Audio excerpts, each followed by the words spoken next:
തീപിടുത്തം ഇങ്ങനെ ഉണ്ടായി. എങ്ങനെ പെട്ടെന്ന് അറിഞ്ഞു വന്നപ്പോഴും പെട്ടെന്ന് നമ്മുടെ കയ്യിൽ ഒതുങ്ങാത്ത രീതിയിലായി. സ്റ്റാഫിൻ്റെ ഇവിടെ സിസ്റ്റമൊക്കെ ഉണ്ട്, ഫയർ എക്സ്റ്റിങ്വിഷനും മറ്റും എല്ലാം ഉണ്ട്. പക്ഷേ ഒരു ഏരിയയിൽ സ്റ്റോക്ക് വെച്ച റിസർവ് സ്റ്റോക്ക്, ഇങ്ങനെ എക്സ്ട്രാ സ്റ്റോക്ക് വെക്കുന്ന ഏരിയയിൽ തീപിടുത്തം. അത് അവിടെ സാധാരണ പെട്ടെന്ന് സ്റ്റാഫ് ആരും പോകാറില്ല, ആവശ്യമുണ്ടെങ്കിൽ മാത്രമേ പോകാറുള്ളൂ. അവിടെ ഇത് പുകയുണ്ടായി, പുകഞ്ഞ് റെഡിയായി. അത് അറിഞ്ഞിങ്ങനെ തപ്പി വന്ന സ്മെല്ല് വന്നിങ്ങനെ തപ്പി വന്നപ്പോഴും അവിടെ പോയിരിക്കും ഡോർ തുറന്നപ്പോൾ ഭയങ്കര പുകയും തീയാണ് വന്നത്. അത് അവിടെ നമുക്ക് ഒരു ഇത് പറ്റി വെച്ചാൽ ആ ആഡ് ചെയ്ത് വന്നപ്പോൾ സ്റ്റാഫും എല്ലാവരും പേടിച്ചു, അന്താളിച്ച് പേടിച്ചു പോയി. അവരങ്ങ് പെട്ടെന്ന് വേഗം എല്ലാ കസ്റ്റമേഴ്സിനെയും, ഏറ്റവും ഭാഗ്യം എന്ന് പറയാമെന്ന് വെച്ചാൽ എല്ലാ കസ്റ്റമേഴ്സിനെയും എല്ലാ സ്റ്റാഫിനെയും ഇറക്കി, അവിടെ സ്റ്റോപ്പിൽ നിന്ന് വേഗം ഇറക്കി.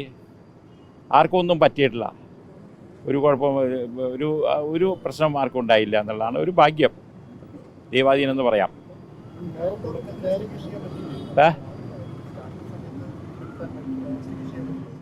ഇല്ല, അവർക്ക് ഇത് എവിടെയാണ് ഇത് സ്പോട്ട് കിട്ടിയില്ല, സ്മെല്ല് കിട്ടി.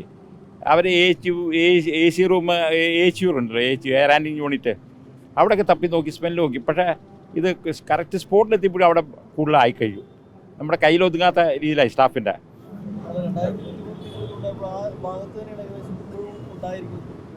2023 ഉണ്ടായത് വേറൊരു വ്യത്യാസമുണ്ട്. അന്ന് രാത്രി ഇത് ചെറുതായിട്ട് തുടങ്ങി രാവിലെയാണ് അത് ഒരു ബേസ്റ്റായിട്ട് പൊട്ടി വന്നത്. രാവിലെയാണ് അറിഞ്ഞത്, ഒരു 5:45-6 മണിക്കാണ് അന്നുണ്ടായത്. ഇത് ആ സ്പോട്ടല്ല, കുറച്ചുകൂടി ഡിഫറെൻ്റാണ്. ഷോർട്ട് സർക്യൂട്ടാണ്.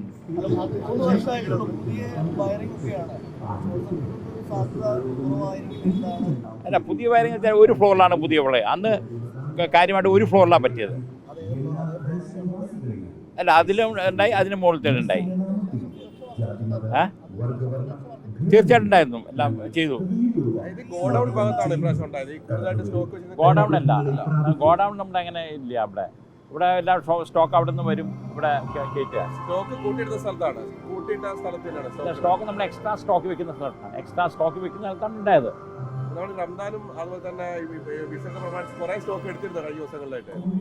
അല്ല, അങ്ങനെ അത്ര അധികം വന്നിട്ടില്ല. അപ്പോൾ വന്നുകൊണ്ടേ ഇരിക്കുന്നുള്ളൂ. ഉണ്ടായിരുന്നു കുറച്ച് ഉപയോഗിച്ചു. അത് ഇതൊരു വെപ്രാളാണല്ലോ.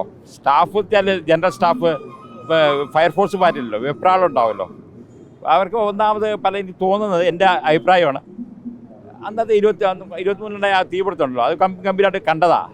ആ പേടി അവരിലുണ്ടെന്ന് തോന്നുന്നു. ആ ധൈര്യമായിട്ട് നേരിടാനുള്ള ഒരു ഇത് പറ്റിയില്ല. കണ്ടു തുടങ്ങിയത് ഫസ്റ്റും സെക്കൻഡും. ഫസ്റ്റിലാണ് നമ്മൾ നോക്കിയത് അല്ലേ, പക്ഷേ ശരിക്കും സെക്കൻഡിലാണ് പിടിച്ചത്. ഞങ്ങൾ നമ്മുടെ സ്മെല്ല് ഇത് കിട്ടിയ ഫസ്റ്റിലാണ്, ഫസ്റ്റ് ഫ്ലോറിൽ നിന്ന് നോക്കിയത്. അപ്പോൾ ആ ചെറിയ നമുക്ക് അറിഞ്ഞ് വരാനുള്ള ഒരു ചെറിയ താമസം ഉണ്ടായി.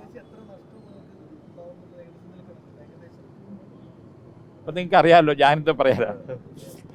നിങ്ങൾ കാണുന്നുണ്ട്, നമ്മുടെ മുമ്പിലുണ്ട് ഷോപ്പ്. ഏതായാലും അന്നത്തെ കാലൊക്കെ നല്ല നഷ്ടമുണ്ട്. 3 ഇരട്ടി കുറഞ്ഞ വർഷമുണ്ട്. അന്ന് ഒരു ഫ്ലോറിലാണ് പറ്റിയത്. ഇത് വേറെ കാര്യം, തുണിയാണ്. തുണിക്കടയ്ക്കുള്ള ഒരു പ്രോബ്ലം, ഈ ഫയർഫോഴ്സ് വന്നു കഴിഞ്ഞാൽ വെള്ളം അടിച്ചല്ല, പിന്നെ പുക നിറഞ്ഞു കഴിഞ്ഞാൽ അതും എഫക്റ്റ് ചെയ്യും, ഉപയോഗിക്കാൻ പറ്റില്ല. ഓൾമോസ്റ്റ് അങ്ങനെയാണ് തോന്നുന്നത്. അല്ല, ജീവനക്കാരൊക്കെ നമുക്ക് എല്ലാം ബാക്കി ഷോപ്സ് ഉണ്ട്, എല്ലാം കസ്റ്റമേഴ്സ് നമ്മുടെ സ്ട്രോങ് ബേസ് ഉണ്ട്. നിങ്ങളെല്ലാവരും നമ്മുടെ സപ്പോർട്ടേഴ്സാണ്. എല്ലാവരും നമ്മുടെ മീഡിയ, എല്ലാവരും നമ്മുടെ ഇത് ചെയ്യുന്നുണ്ട്. എല്ലാവരുടെയും അനുഗ്രഹമുണ്ട്, സപ്പോർട്ടുണ്ട്. അതുകൊണ്ട് അത് നമുക്ക് പ്രശ്നമില്ല. നമ്മൾ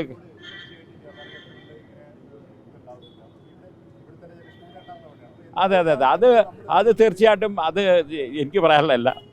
അത് നമ്മൾ ശാസ്ത്രപരമായിട്ട് പറയുകയാണെങ്കിൽ വല്ല വാസ്തുവോ എന്തെങ്കിലും നോക്കേണ്ടി വരും, അങ്ങനെ നോക്കേണ്ടി വരും. ഞാനിത് സംസാരിച്ചു. ആക്ച്വലി നമുക്ക് തന്നെ 2ാമത്തെ പ്രാവശ്യം ഉണ്ടാകുന്നു. ഇത് ഇപ്പോൾ അവിടെ ഷണായി അവിടെ ഉണ്ടായി, ടെക്സ്റ്റൈൽ ഏതാണ് മറ്റേ അവിടെ ഉണ്ടായി, എത്ര ഷോപ്പ് പാളയത്ത് ഉണ്ടായി, കുറേ ഷോപ്സിൽ ഉണ്ടായിട്ടുണ്ട്. കോഴിക്കോട് എന്തോ നമ്മുടെ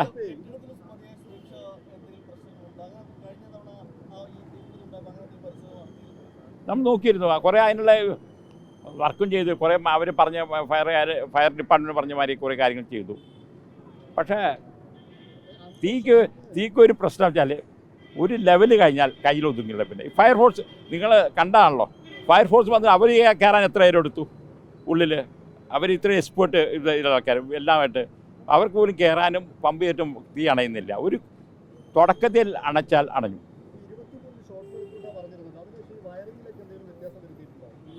വയറിങ് വരുത്തിയിട്ടുണ്ട്, എല്ലാം മറ്റേ ELCB എല്ലാം വെച്ചിട്ടുണ്ട്, വയറിങ് എല്ലാം മാറ്റി, സിസ്റ്റം എല്ലാം പുതിയതാണ്.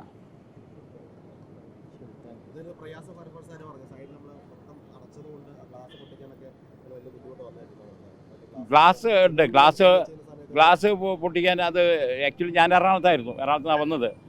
ഞാൻ അവിടുത്തെ അപ്പം തന്നെ വിളിച്ച് ഗ്ലാസ് മാക്സിമം ഓപ്പൺ ചെയ്യുക, JCB വിളിച്ച് പൊട്ടിക്കുക. അത് നമ്മൾ കൂടുതൽ ശ്രദ്ധിക്കാറുണ്ട്. കുറേ കാര്യങ്ങൾ, കുറേ ഫയർ എക്സിറ്റൊക്കെ ഉണ്ട്. ഫയർ എക്സിറ്റ് 4 ഫയർ എക്സിറ്റ് ഉണ്ട്. പിന്നെ ഫ്രണ്ട് ഡോർ ഓപ്പൺ ആയിരുന്നു.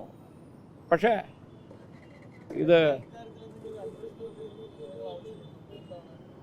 നോക്കണം, അതൊന്ന് പഠിക്കാനുണ്ട്, അന്വേഷണം പഠിക്കാനുണ്ട്, എങ്ങനെ പറ്റിയെന്ന് നോക്കാനുണ്ട്. നമുക്ക് അങ്ങനെ വേറെ ഒന്നും അങ്ങനെ ഓപ്പൺ ആയിട്ട് ഇങ്ങനെ ഇപ്പോൾ പറയാൻ പറ്റില്ല.